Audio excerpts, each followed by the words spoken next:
for another episode of Branching Out with Sierra. In today's episode, I'm going to be solo and doing a little reflection on a very real leadership moment that occurred after the Tri-State Leadership Summit. You've heard about the summit and many episodes leading up to it and several guests that were a part of the summit. But now I want to do a little reflection on a very specific part of the summit. What happened after the summit was, instead of taking time to soak in the success of what we were able to create, I immediately went into a debrief thinking about ways in which we could be better next year.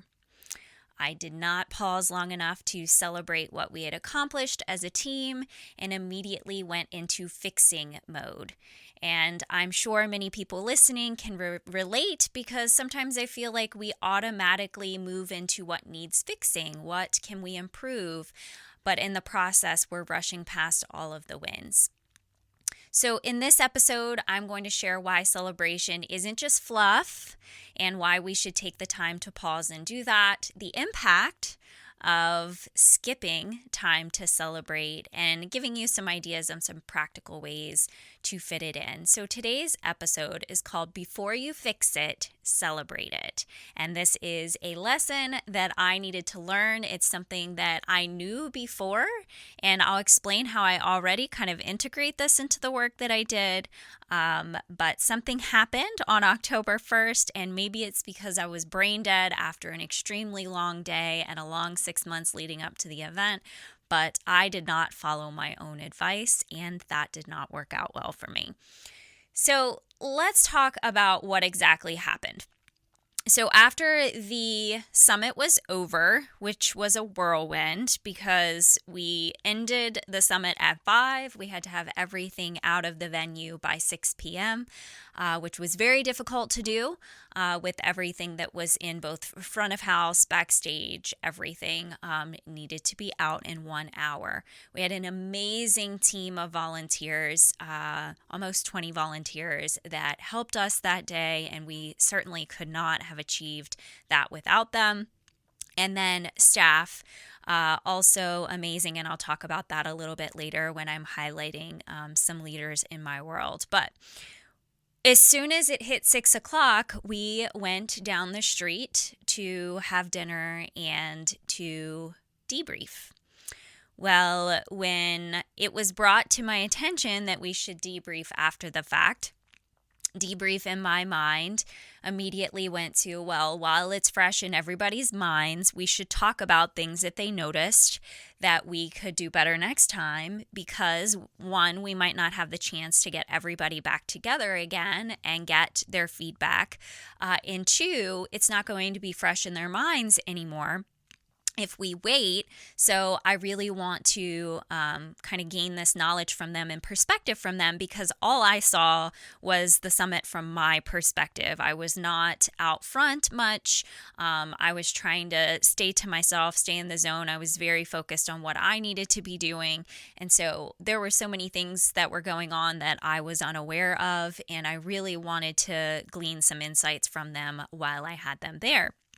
So we went to the restaurant, we sat down, and I, in typical Sierra fashion, being the highly dominant person that I am, I wanted results immediately. So I was like, okay, let's go around and each of us can share anything that we noticed that we could improve upon. I'm pretty sure I might have said something about also share something that went well and then share something we could improve upon, but it really did gloss over the what went well. And so what I noticed immediately was everybody that had been so excited to kind of get together after the fact, they all had a ton of great ideas, but it seemed as if when ideas were being shared, people were immediately feeling like they were on the defensive, where they had to defend their ideas, and it just did not play out the way I had envisioned it. So I should have listened to Matthew because he had told me that we should not use the time to do that, that we just needed to focus on celebrating success. And I did not do that. I immediately jumped into improvements. So why didn't that work? What issues did it cause? Well, if you think about this, it really does apply to anything that we do. Any time that we just move on to the next thing, we're always scanning for new problems, right? We're always looking for an opportunity to fix something or improve something. Some of us are just wired that way, and then we don't pause for gratitude.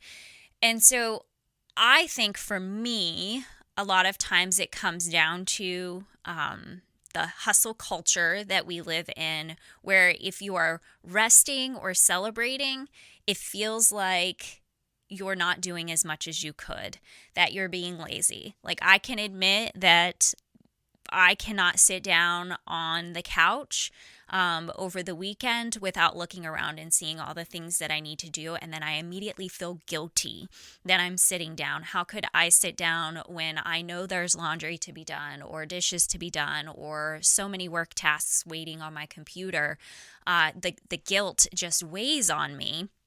And so, of course, it leads to exhaustion because it's just never enough. I can't really focus on what I've achieved that week or what I've achieved that day because there's always something else that I need to do. And I feel like it's kind of been wired into me, and I'm sure others can relate as well. So it happens in my personal life, it happens in business, and I'm sure that listeners can relate where you rushed right past a win that you experienced and you didn't really savor it. Well, it's interesting because as a part of the Aspire to Achieve Growth program that I've been doing for maybe a year and a half now, maybe a little more, I integrate at the very beginning of the call our celebrations. I make sure every single person goes around and shares a win from the last month, or at least one win from the last month.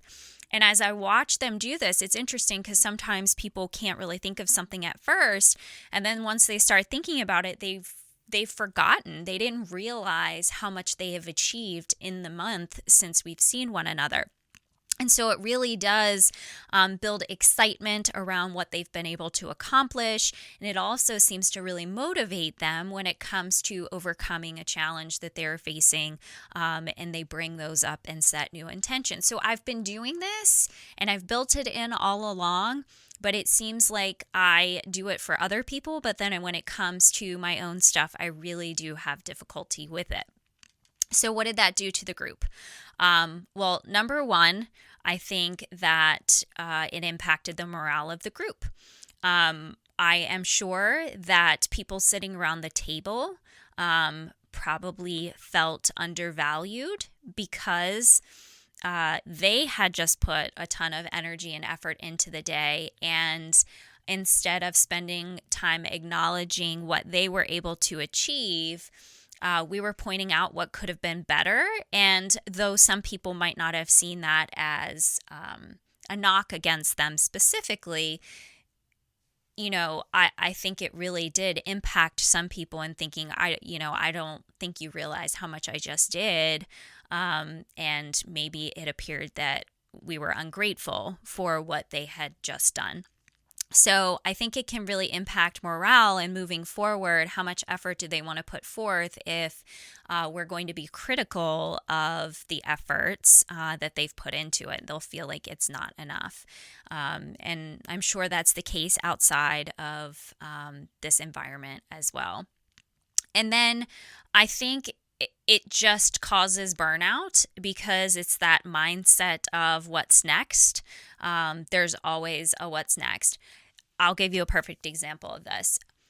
Everything that I had been doing leading up to the summit was all about the summit, all day, every day. If I was not working on other stuff, it was the summit, and I had to put forth my best effort. And I had told myself that the end point was October 1st. So that moment on stage, where the group very, very kindly gave me these beautiful flowers, and it felt like closure to the event, even though we had the networking happy hour and stuff after that, it just felt like closure, and a release of pressure. I thought things had all been leading up to that moment, and that I would feel some sense of relief, and it was an endpoint for me. Until I looked at my calendar and I had realized that because everything was focused on the summit leading up to that, my calendar for Q4 is insanity because things were being pushed past the summit. And so my calendar filled up completely. And so what was an end point was now just the start of what's the next big thing that I'm working towards. Oh my goodness, I have a presentation next Friday for 800 high schoolers, which actually ended up being last Friday. So I immediately moved on to the next thing. And the burnout that I felt from knowing that I did not get to have any sort of break or relief from everything that I had just done, that was very frustrating. And I had said recently to someone who asked me, how do you know when you're burnt out? I said, the moment that you start to not want to do the things that you used to enjoy. So, for example, people had been asking me about upcoming retreats and workshops, and I had said, I don't know that I'm going to do that this year. Well, it was something that when I did it last year, it was so fun, and I said, oh my gosh, I want to do this all the time. It was amazing. I can't wait till next year. But because I'm so burnt out from this event and moving on to what's next immediately, I'm like, I don't know that I want to do that this year. I think we're going to skip over it. Maybe we'll wait until next year. And so that's not like me.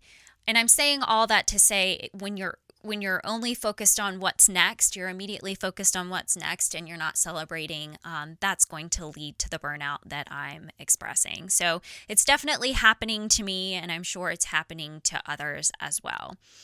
So I want you to think about, is there a win that your team has accomplished that you did not pause to celebrate, or that you have accomplished that you haven't paused to celebrate? Some of the type A people in my life, when we talk about our full focus planners and the goals inside of them, there's a section that says celebration. And many of those type A folks will say, well, the celebration is just checking the box and knowing that I did it. And I'm that kind of person too, where I've always said, yeah, just accomplishing it is celebration enough. But I really have seen a difference the times where I do put a celebration in there and I force myself to stop and acknowledge it. And it doesn't have to be something major, but it's really pausing to reflect on the effort and the result of that effort. So I think that we need to think of some practical ways that we can build this into our leadership to make sure that people are feeling valued, feeling that they have the opportunity to celebrate, not just move on to the next thing. So what would I do? One thing I would do differently is I would have scheduled a separate time. I would have made that evening celebration only. If someone would have offered feedback, I would have told them to hold that thought and that we would set a date where we can come back together. Everybody can reflect on their own and then we can share out ideas.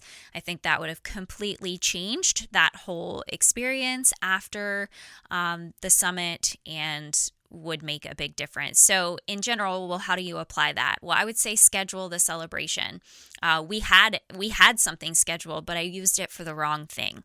So schedule that celebration, whether it is an endpoint or whether you have seen folks achieving these smaller milestones and you want to celebrate along the way to keep building that momentum. And you want to make the celebration visible. You want to do shout outs. You want to do written notes. You want to have visuals that show what you've been able to achieve and accomplish. I always think about like the like temperature gauge, and when people are trying to raise a certain amount of money, you can see the temperature going up until they reach their goal. It's that same kind of thing. What visual can represent what you've achieved so you can see it as you go and then pause and celebrate along the way. Also, we want to personalize our celebrations. I've talked about this before about recognition. Well, it's the same kind of thing. How can we personalize the celebration based on how people like to celebrate? So, a lot of people might like to celebrate by enjoying food together. Maybe they want to celebrate by being given paid time off and have downtime, or they want to celebrate by having a team retreat off site. What does celebration look like for your team, and what makes them really feel valued before they move on to the next thing? The other thing is celebration doesn't have to be one and done. You could revisit success if you're noticing that energy is dipping and people seem disinterested or not as motivated. You could revisit how far you've come. Let's look at where we were. Let's look at what we've achieved and celebrate all that it took to get there and kind of re-energize folks. Really having people just slow down and consider their wins over time. You could have your team write down a list of wins that they've accomplished. If you have regular team meetings, whether it's once a week or once a month, have people come and share out what they or their team have achieved together. So just pausing to really look at these things, I think would be helpful. So I say I learned a lesson. I knew it, but I failed to apply what I knew. So I relearned a lesson when doing this summit debrief, and I hope that by sharing it with you, that you can also consider the opportunities that you are taking to celebrate wins. I know in a couple of recent appointments with clients, larger teams, I asked what they had done recently to celebrate success, and they just looked at me with a blank stare and realized very quickly that they really hadn't done anything. But we were having a conversation about how their team didn't seem motivated to change or motivated to grow. So the two definitely connect to one another. So as I'm talking about this, I want to think about my leadership in the wild for the week. Obviously, it is going to connect back to the summit. I can't even begin to tell you the amount of work that was put into this summit.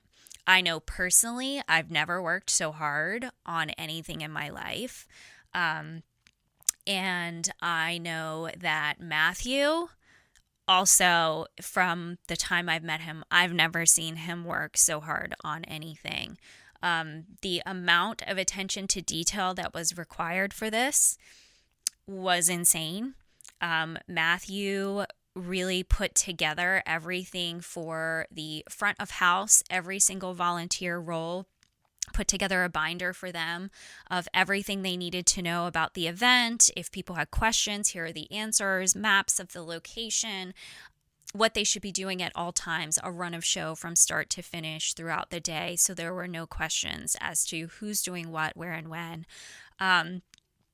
Behind the scenes with the stage, Matt was the producer back there and helped with everything related to the tech side, making sure that we were all where we were supposed to be, that the lights were doing what they were supposed to, the sound, the visuals, the sets being brought out when they were supposed to. Every single transition was thoughtfully done.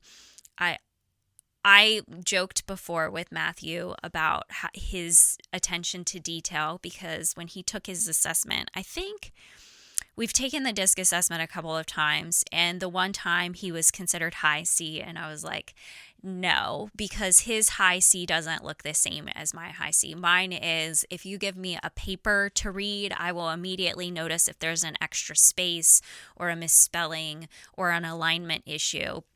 But his attention to detail is on this production side and every single aspect of what it takes to put on an event like that. So my leadership in the wild, I want to focus on Matthew because the summit would not have been possible without him, and then without the team that he put together, because he took the lead on pulling in the best of the best to help him. So Christopher Sommerfeld Productions and everybody associated with that crew, everybody that he pulled did a wonderful job, and it would not have been successful without him. So it is a perfect example of what goes on behind the scenes. I had no idea what it took to put on an event like that. I'm used to just showing up and walking out on a stage and doing my presentation and being done. And so it helps you to see that leadership really is taking place behind the scenes, and people that are having a big impact and influence are not always in the spotlight. So thank you to Matthew and all he was able to do. And this is me admitting that I should have listened when we did the debrief, and actually just focused on celebrating success. So yes, you were right. You don't have to use AI to get me to say that you were right. So, just so you know, this will be the clip that we use on social media to play over and over again. Of course. It would help if you would actually say, Matthew, you were right, but that's fine. I've got AI for that. Great. All right. Well, I knew he was going to take advantage of that, but that's okay. He earned it. Anyway, for Leadership in the Wild this week, thank you to Matthew, a very strong leader, and I'm already looking forward to next year, not because I'm focused on improving things, but because Matthew is looking at next year and continuing to build out the dream team and pulling kind of some of the pieces that we were unable to have this year because it was our first year doing it, obviously working on a smaller budget, not knowing exactly what to expect. So next year will be bigger and better, and I know that that will be the case with him really taking the lead on things. So thank you. For our Leadership Unscripted, if you've not listened to the podcast in the past, these are listener submitted scenarios, challenges, questions that people would like to get some feedback on.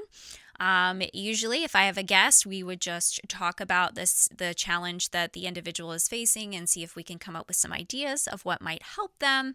But today, it's just me, so I'm going to provide just a little bit of feedback, and hopefully you find this helpful. So the submission this week, we're just going to give you a random name. I'm looking at a name of a book here, Christopher. Christopher said, I'm constantly being pulled between long-term strategy and putting out fires in the day-to-day. How do I balance both without feeling like I'm failing at one or the other? This is interesting because this ended up being very similar to one of the 10 rounds questions that we did at the summit. The 10 rounds questions were questions that were submitted by attendees when they were registering, and then we used them as a part of our leadership 10 rounds competition. So again, I'll read it. I'm constantly being pulled between long-term strategy and putting out fires in the day-to-day. How do I balance both without feeling like I'm failing at one or the other? Okay. Everything, for some reason, in my mind, comes back down to how you structure your time.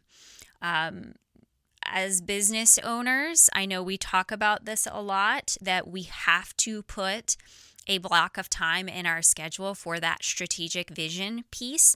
I know I just had a conversation with a client last week about when was the last time you scheduled time just to pull yourself away and focus on strategy?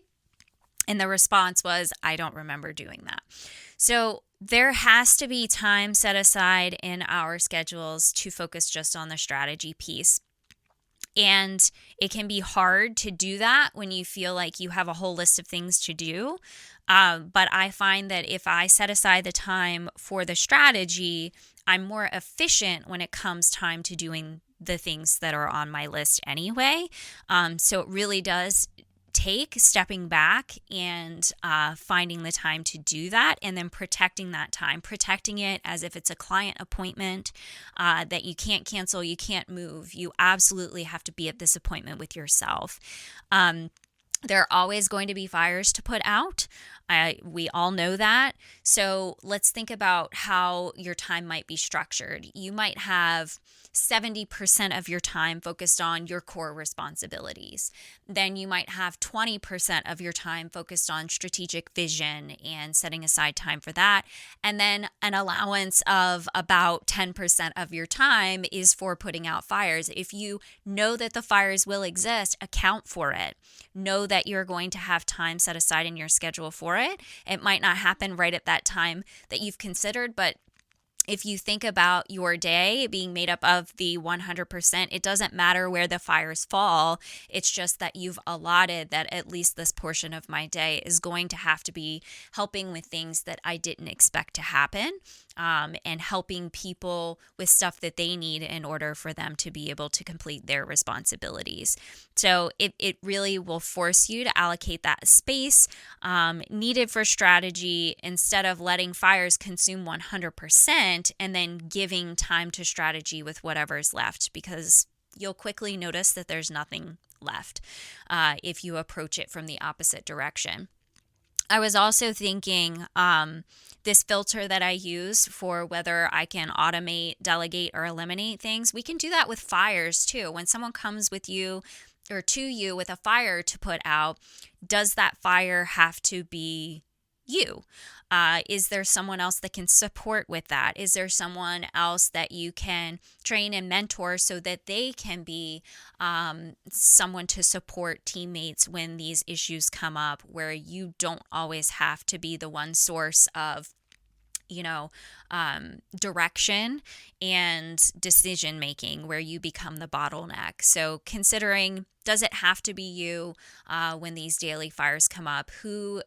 Making sure you train people to know who to go to for what different situations, where strengths lie within the team.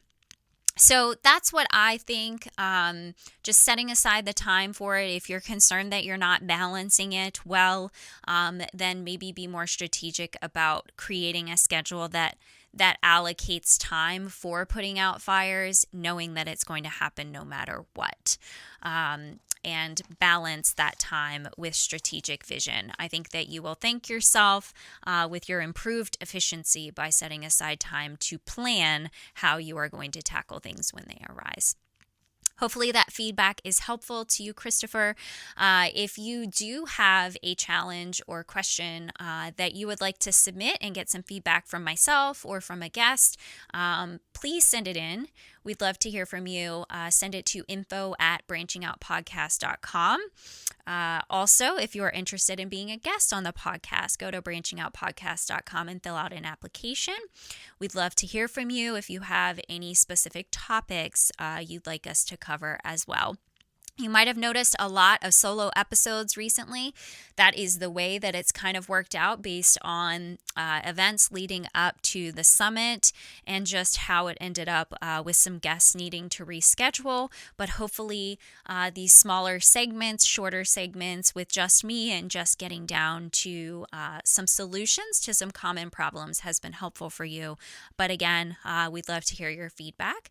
And if you have an idea of a challenge that you're facing, please be sure to submit it. We want this to be helpful to you and guide you and be relevant to exactly what you're experiencing in your leadership journey.